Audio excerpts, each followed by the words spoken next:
Dark experiment, mister Indian hacker की कहानी। राजस्थान के छोटे से शहर में एक यूट्यूबर था जिसे लाखों लोग मिस्टर इंडियन हैकर के नाम से जानते थे।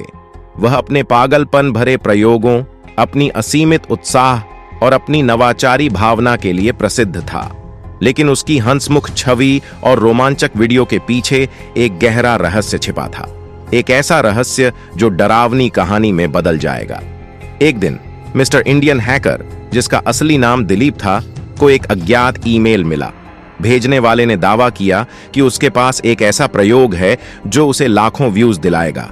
दिलीप बहुत उत्सुक था और हमेशा कुछ नया खोजने में लगा रहता था, इसलिए वह इसे नजरअंदाज नहीं कर सका। ईमेल में एक लाजरुस प्रोटोकॉल नामक प्रयोग के विस्तृत निर्देश थे जो निर्जीव वस्तुओं को जीवित करने का वादा करता था। विचार बहुत ही रोचक और डरावना था, लेकिन दिलीप की जिज्ञासा हावी हो गई। दिलीप ने अपने वर्कशॉप को तैयार किया, हर कदम को रिकॉर्ड करने के लिए कैमरे लगाए। प्रयोग के लिए अजीब रसायनों का मिश्रण, एक भूली हुई भाषा में मंत्र और एक मानव के आकार का पुतला चाहिए था। अगले कुछ दिनों में उसने सभी सामग्रियों को इकट्ठा किया। हर कदम पिछले से अधिक अजीब और अस्थिर करने वाला था। प्रयोग की रात दिलीप ने अपना लाइव स्ट्रीम शुरू किया। हजारों दर्शक देख रहे थे जब उसने ईमेल में दिए गए निर्देशों का पालन करना शुरू किया। जैसे ही उसने रसायनों को मिलाया, कमरे में एक तेज धातु जैसी गंध फैल गई। मंत्र अजीब थे, जिससे उसकी रीढ़ में एक अजीब सी ठंडक दौड़ गई। अंत में उसने मिश्रण को पुतले पर डाला और इंतजार किया। पहले कुछ नहीं हुआ। पुतला वैसे ही पड़ा रहा। उसकी प्लास्टिक की आंखें छत की तरफ देख रही थीं। दिलीप को निराशा महसूस हुई, लेकिन जैसे ही वह स्ट्रीम को बंद करने वाला था, कमरे में ठंड बढ़ गई और पुतले की उंगलियां हिलने लगीं। चैट में खौफ और हैरानी से भरे संदेशों की बाढ़ आ गई। धीरे धीरे पुतला हिलने लगा, उसके जोड़ कराहने लगे जैसे कि वह लंबे समय से सो रहा हो।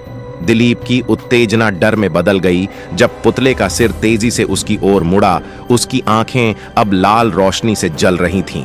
पुतला खड़ा हुआ, उसके हाव भाव झटकेदार और अप्राकृतिक थे। हेलो दिलीप, उसने कहा, एक आवाज में जो पूरी तरह से मानव नहीं थी।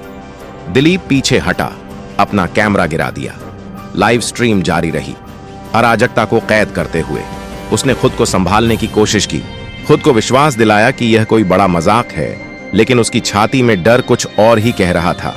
पुतला और करीब आया, उसका चेहरा भावहीन, लेकिन उसकी आंखें जल रही थीं। तुमने मुझे जगाया है, उसने फुसफुसाया। अब तुम्हें इसकी कीमत चुकानी होगी। दिलीप का दिमाग तेजी से दौड़ा, उसे इसे खत्म करना था। उसने अपने कार्यक्षेत्र से एक हथौड़ा उठाया और पुतले पर मारने की कोशिश की। हथौड़ा लगा, लेकिन पुतला टूटने के बजाय प्रभाव को अवशोषित कर लिया। उसका शरीर और अधिक जीवित हो गया। तुम मुझे नष्ट नहीं कर सकते, उसने फुसफुसाया। मैं अनंत हूं। दिलीप ने कंप्यूटर की तरफ भागा, स्ट्रीम को बंद करने और मदद बुलाने की कोशिश की, लेकिन पुतला तेज था। उसने उसे पकड़ लिया। उसकी पकड़ ठंडी और अडिग थी। दिलीप चिल्लाया। जब पुतले ने उसे उठाया, उसकी ताकत इंसानों से कहीं ज्यादा थी। तुम्हें व्यूज चाहिए थे दिलीप, अब तुम्हें वो मिलेंगे। लाइव स्ट्रीम ने सब कुछ कैद किया। पुतले का परिवर्तन, दिलीप का निरर्थक संघर्ष और अंतिम भयावह क्षण जब स्क्रीन काली हो गई। दर्शक स्तब्ध चुप्पी में रह गए। जो कुछ उन्होंने देखा उसे समझ नहीं पा रहे थे। दिन बीत गए और वीडियो वायरल हो गया। अधिकारियों ने दिलीप के वर्कशॉप की खोज की, लेकिन उसे या पुतले का कोई सुराग नहीं मिला। केवल प्रमाण वह भयावह फुटेज थी जो उसके चैनल पर अपलोड की गई थी। मिस्टर इंडियन हैकर के गायब होने का रहस्य इंटरनेट पर सनसनी बन गया, जिससे अनगिनत सिद्धांत और डरावनी कहानियां पैदा हुईं। कुछ कहते हैं कि पुतला अभी भी राजस्थान की गलियों में घूमता है, नए शिकार की तलाश में। अन्य लोग मानते हैं कि यह सब एक बड़ा मजाक था, एक आखिरी विकृत प्रयोग एक ऐसे आदमी द्वारा जो अज्ञात के साथ खिलवाड़ करने की कीमत चुकानी पड़ी। आज तक उसके चैनल पर वह अंतिम वीडियो एक चेतावनी के रूप में है कि अज्ञात के साथ खिलवाड़ कितना खतरनाक हो सकता है, और कभी-कभी एक नई वीडियो प्रकट होती है जिसमें अंधेरे में छिपे एक साए का संक्षिप्त दृश्य होता है। उसकी जलती हुई लाल आंखें सभी को देखने की हिम्मत करने वालों को एक चेतावनी देती हैं